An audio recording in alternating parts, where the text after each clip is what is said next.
Swaraj in the plantations. Workers too had their own understanding of Mahatma Gandhi ji and notion for Swaraj. मतलब उन workers जो वहाँ पे काम करते थे उनका अलग ही लेना देना था कि उनको भी आज़ादी तो चाहिए थी, और उन्होंने भी महात्मा गांधी जी के बारे में सुना और अंडरस्टैंड किया कि वो क्या चाह रहे हैं. आसाम की बात मैं बता रही हूँ इसमें आपको कि आसाम में क्या हुआ. फ्रीडम उन लोगों के लिए था कि वो जहाँ पे काम करते थे ना, टी प्लांटेशन, यानी कि जहाँ पे वो चाय की पत्ती उगाते थे, चाय उगाते थे, वहाँ से वो जगह छोड़ नहीं सकते थे. उन्हें मना कर देते थे. ब्रिटिशर्स ने सख्त मना किया गया था कि अगर आपको ये प्लांटेशन फील्ड छोड़नी है तो आपको क्या चाहिए होगी, परमिशन चाहिए होगी. लेकिन वो परमिशन देते ही नहीं थे. तो वो बहुत आसाम में प्लांटेशन जो करते थे उन लोगों को बहुत बुरा लगता था. तो उन लोगों को वो फ्रीडम चाहिए थी कि वो आसानी से बिना किसी हेजिटेशन के मूव कर सके इधर से उधर. ठीक है, सिर्फ इतनी ही आज़ादी उन्हें चाहिए थी, मगर वो भी उन्हें नहीं दी जाती थी. तो जब उन्होंने गांधी जी के बारे में सुना कि वो नॉन कॉपरेशन मूवमेंट चला रहे हैं, तो वो क्या किए, उन्होंने क्या किया, वो अपनी जगह से बाहर निकल गए. तो कि हम तो नहीं करेंगे, उन्होंने क्या कर दिया, डिफाई कर दिया, यानी कि डिसओबे किया, और वहाँ से वो कट ऑफ, मतलब चले गए बाहर. उसी बीच में क्या हुआ, जब वो जा रहे थे तो पुलिस ने उन्हें पकड़ लिया और खूब बहुत गंदी तरीके से मारा. इन मूवमेंट्स का जो विजन है वो डिफाइन नहीं किया था कांग्रेस ने, बताया नहीं था सही से. They interpreted the term swaraj in their own ways. तो उन्होंने अपने ही तरीके से स्वराज को अपनी ही परिभाषा दे दी थी. And when all suffering and all troubles would be over, yet when the tribals changed Gandhiji's name and raised slogans demanding, जो ट्राइबल्स थे ना, जो गांव में रहते थे, रिमोट एरियाज़ में रहते थे, पिछड़े जो एरियाज़ होते हैं उसमें रहते थे, उन्होंने चैंट किया गांधी जी का नेम.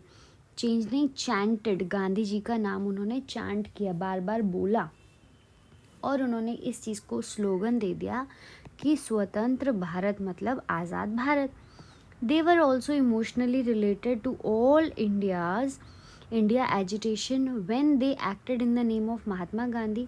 जब वो उन्होंने एक्ट किया कि महात्मा गांधी से उन्होंने सभी मूवमेंट को जो है ये वाला लिंक कर लिया. They were identifying with the movement which went beyond the limits of their immediate locality.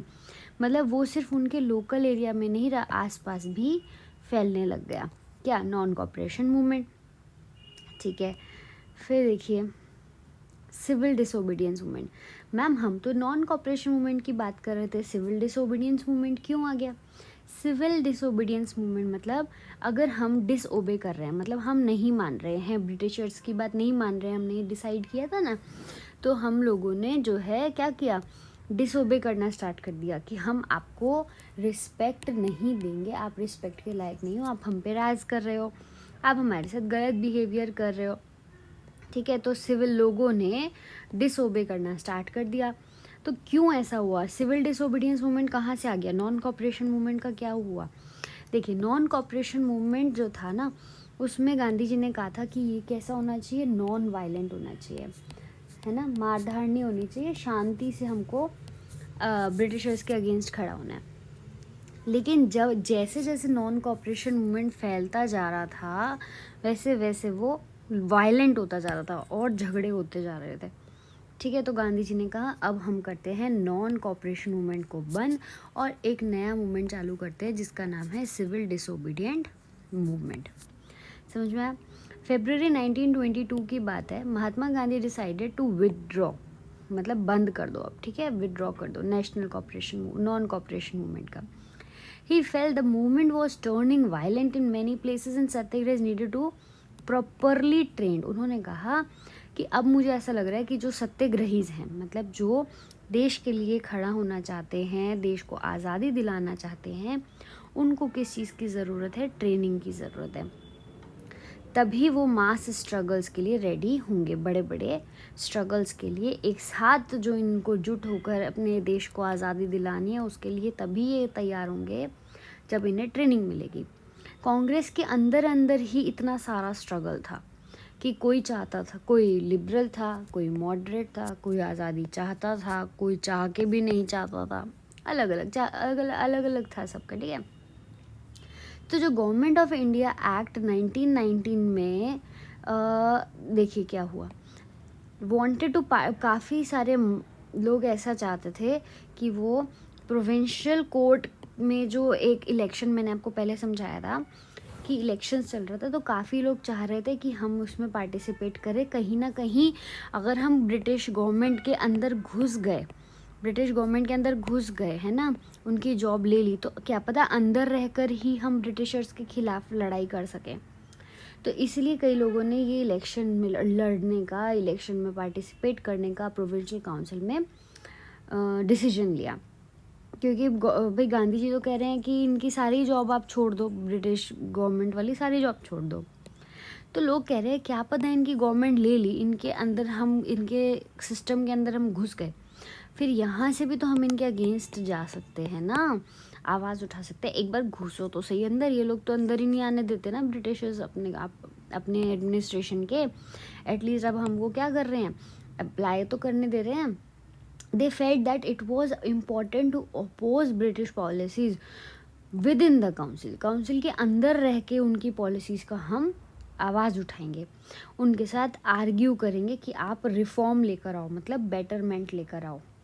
फिर also demonstrate that these council were not truly democratic, मतलब ये, इनको ये भी हम बताएंगे कि ये जो आप चला रहे हो ये डेमोक्रेटिक नहीं है ना। तो हम अब डेमोक्रेसी चाहते हैं। CR Das and Motilal Nehru जो है, ये दो इंसान हैं, ठीक है।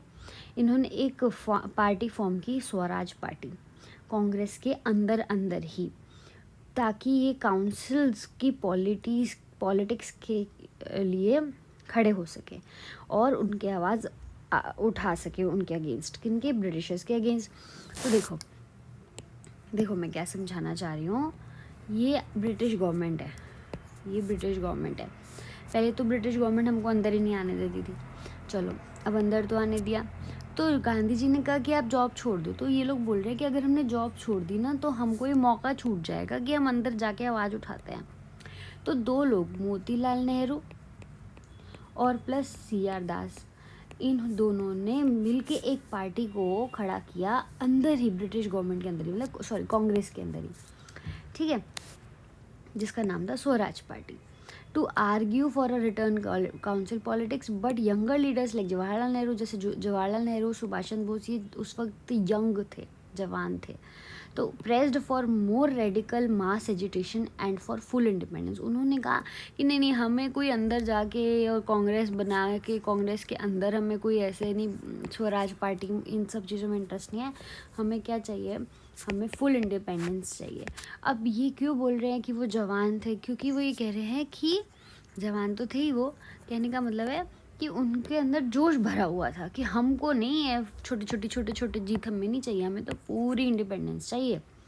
इन सच अ सिचुएशन, ऐसे जो इंटरनल डिबेट, कांग्रेस के अंदर ही डिबेट चल रही है आपस में, उसकी वजह से क्या आता है, डिसेंशन आता है। डिसेंशन मतलब होता है कॉन्फ्लिक्ट, झगड़े होना, ठीक है, अंदर ही अंदर चल रहे हैं इंडिया के, कांग्रेस के। The first was the effect of the world wide economic depression.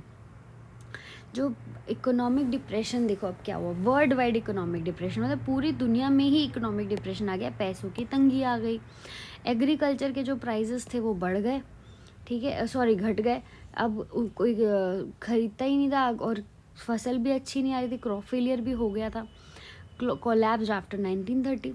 Demand जो थी एग्रीकल्चर प्रोडक्ट्स की वो क्या हो गई, गिर गई, एक्सपोर्ट क्या हो गया, गिर गया।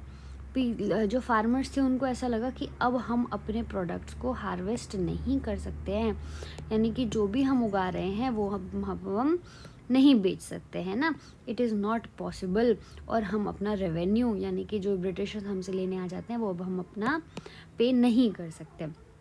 1930 में ये एक टर्मोइल बन गया था, इसको टर्मोइल बोलते हैं, मतलब ये आप बहुत ज़्यादा फंस चुके थे, हालत बहुत ख़राब हो चुकी थी। Against this background new Tory government in Britain constitute statutory commission under sir John Simon go back, नाम सुना होगा आप लोगों ने, है ना, वो इन्हीं को ही बोला गया था, एक ब्रिटेन में एक नई गवर्नमेंट बनाई, टोरी गवर्नमेंट मतलब ट्रेडिशनल इनकी गवर्नमेंट इन्होंने अपनी बना ली, ठीक है, अपनी खुद की गवर्नमेंट, ये तो कुछ भी कर सकते थे भाई, बना ली। उसका जो हेड थे वो थे जॉन साइमन। उन्होंने बोला ये जो नेशनलिस्ट मूवमेंट है ना, इसको उन्होंने क्या किया, रिस्पॉन्स किया, देखा कि क्या है, क्यों ये लोग आवाज़ उठा रहे हैं। The commission was to look into the functioning of, ये जो उन्होंने कमीशन बनाई वो चाहती थी कि वो इंडिया के कॉन्स्टिट्यूशनल सिस्टम के अंदर झांक के देखे और अगर कुछ चेंजेस की ज़रूरत है तो वो कर सके, ठीक है। किसने बोला ये, सर जॉन साइमन ने। कौन सी गवर्नमेंट बनाई उन्होंने, टोरी गवर्नमेंट बनाई। कौन सी कमीशन के अंदर, स्टैट्यूटरी कमीशन के अंदर। ये जो प्रॉब्लम थी वो commission did not have a single Indian member. Problem ये थी कि इस कमीशन में एक भी इंडिया का मेंबर नहीं था, सभी के सभी ब्रिटिश थे। भले ही जॉन साइमन ने एक हमारे इंडिया के कॉन्स्टिट्यूशन के अंदर तुम झांक रहे हो, देखना चाहते हो कि क्या चल रहा है, और तुम एक इंडियन को तो रखो, कोई भी नहीं था, सारे ब्रिटिशर्स थे, तो तुम्हें कैसे पता हमारे देश को क्या चाहिए। When the Simon commission arrive, जैसे ही साइमन कमीशन इंडिया में आई 1928 में, उन्होंने greet with the slogan go back Simon. हम लोगों ने क्या बोलना शुरू कर दिया, गो बैक साइमन, आप जो है साइमन वापस जाइए।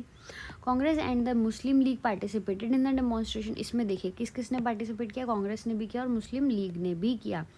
दो लोगों ने अलग अलग पार्टिसिपेट किया कि हमको जो है साइमन को वापस भेजना है। इस एफर्ट में वाइस राय जो थे लॉर्ड इरविन, मैंने आपको बताया था ना टाइटल दे देते थे ये लोग, देखिए लॉर्ड था, है ना, Lord Irwin, announced in October 1929 a vague, unclear offer of dominion status for India in an unspecified future। अब इन्होंने क्या किया कि हमारा जो फ्यूचर है ना वो कैसा है, अनस्पेसिफाइड है, ये लोग अपने हिसाब से ही अब रखने वाले, अपनी गवर्नमेंट बनाएंगे। और ये राउंड टेबल कॉन्फ्रेंस जो है करने जा रहे थे, फ्यूचर कॉन्स्टिट्यूशन को डिस्कस करना चाहते थे इंडिया के। ये जो है इसने सेटिस्फाई नहीं किया कांग्रेस को, भले यार नहीं करेंगे ना। और द रेडिकल्स मतलब होता है जो रिवॉल्यूशनरीज होते हैं, जो आवाज़ उठा रहे हैं, लड़ाई कर रहे हैं स्वराज के लिए, कांग्रेस के अंदर उनको जो है आ गया गुस्सा। जवाहरलाल नेहरू जी और Subhash Chandra Bose ji became more assertive. अब तो वो कॉन्फिडेंट हो गए कि अब तो भाई ख़त्म करो आर या पार। इसमें दो लोग थे कांग्रेस के अंदर ही अंदर, लिबरल और मॉडरेट। लिबरल होते हैं जो राइट्स, अधिकार, थोड़ी बहुत फिलोसफीज़, ये सब में विश्वास रखते हैं, थोड़े सही हैं, शांत नेचर के। मॉडरेट होते हैं ना भाई, हमको तो अभी के अभी आज़ादी चाहिए, बहुत हो गया इनका ड्रामा, यार गुस्सा तो आता ही है, ठीक है। तो दो लोग अलग अलग तरीके से थे, कुछ लिबरल थे, कुछ मॉडरेट थे। तो वो जो है who were proposing a constitutional system with in the framework of British dominion control. मतलब ब्रिटिश के कंट्रोल में ही आप कॉन्स्टिट्यूशन बना रहे हो, ठीक है, वो अपना इन्फ्लुएंस धीरे धीरे खो देगा। दिसंबर 1929 में presidency of Jawaharlal Nehru the Lahore Congress formalise the demand of Purna Swaraj. पूर्ण स्वराज, ये क्वेश्चन आ सकता है कि पूर्ण स्वराज का डिमांड किसने किया। तो जो पूर्ण स्वराज का डिमांड किया, जवाहरलाल नेहरू जी की प्रेसिडेंसी में, जब वो प्रेसिडेंसी में थे तब ये 1929 दिसंबर में लाहौर कांग्रेस ने ये बोला, डिमांड किया। किसने किया, लाहौर कांग्रेस ने बोला कि हमको पूर्ण स्वराज मतलब पूरी तरीके से स्वराज चाहिए। कब बोला, 26 जनवरी 1930। 26 जनवरी याद है क्या होता है इस दिन, क्या होता है, हम क्या मनाते हैं हर साल, ठीक है, बस यही तारीख याद कर लो। तो 1930 में would be celebrated as Independence Day when people were to take a pledge to struggle for complete independence, ठीक है। But the celebration attracted very little attention, यानी कि उस टाइम जब ये सेलिब्रेशन कर रहे थे, जब जवाहरलाल नेहरू जी की प्रेसिडेंसी में पूर्ण स्वराज की मांग की गई 26 जनवरी 1930 में, तो बहुत ही कम लोगों ने पार्टिसिपेट किया, क्योंकि बहुत कम लोगों ने अटेंशन दी। तो महात्मा गांधी जी ने कहा कि अब आज़ादी पानी है, तो अब हर दिन इस चीज़ को, हमें इशू को देखना पड़ेगा और हमें और कुछ ढूंढ के लाना होगा। और फिर गांधी जी कुछ और ढूंढ कर लेकर